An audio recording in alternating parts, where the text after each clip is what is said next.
정책 방향을 바꿀 뿐이지 여전히 의견이 다른 사람을 이렇게 좀 경원시하고 편가르기 하는 거는 안 다르거든요. 저는 문재인 정부에 많은 국민들이 실망했는데도 불구하고 0.7%밖에 못 이긴 것은 아주 근본적으로 다른 모습을 윤 대통령이 특히 선거 때 못 보여준 거 아닌가.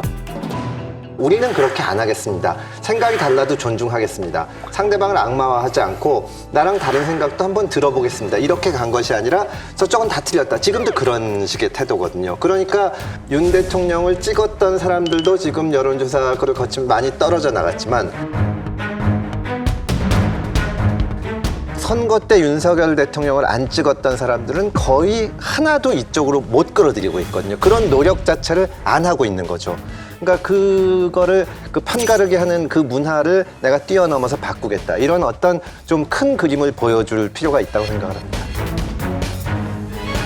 그러니까 아까도 이제 그 정치라는 게 굉장히 이해관계가 다르고 뭐 사상도 다르고 이념도 다르고 가치관도 다르고 굉장히 많은 사람들을 어떻게 조정해내느냐의 문제잖아요. 가장 쉬운 건 바로 뭐냐면 특정 집단을 딱 집어가지고 적폐로 만든 다음에 선동하는 거야. 선동을 해가지고 밀어붙이고 그러니까 민주당이 그러다 망한 거 아닙니까? 근데 민주당은 최소한 그게 돼요. 왜? 여론전에 능하거든요. 그런데 이쪽 사람들은 여론전에 능하지도 않은데 왜 그러는지 모르겠어요.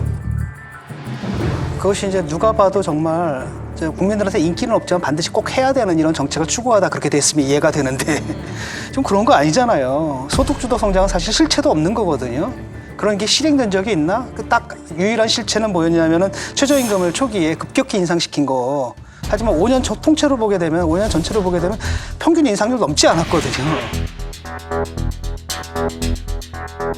사실 실체도 없는 거고 탈원전도 이것도 사실 찬반 양론이 있는 거거든요. 한쪽으로 사람들이 국민들의 그 사회적 합의가 탈원전 하자로 모아진 것도 아니고 또 하나는 뭐냐 결정적인 게 원전 짓는 건 좋은데 문제는 뭐냐 그 폐기물 저장 시설은 어떡할 거냐 그 부분에 대한 언급도 없거든요. 근데 이런 것들을 잘한 거라고 생각을 하잖아요. 근데 이건 바로 뭐냐면 이분들의 생각이 어떤 특정 지지층, 그것도 특히 이제 보수에서도 강성 지지층들의 세계관에 묻혀 있다라는 거고, 그게 자기들이 갖고 있는 특수한 생각이 사회 보편의 생각이라고 착각을 하는 거거든요.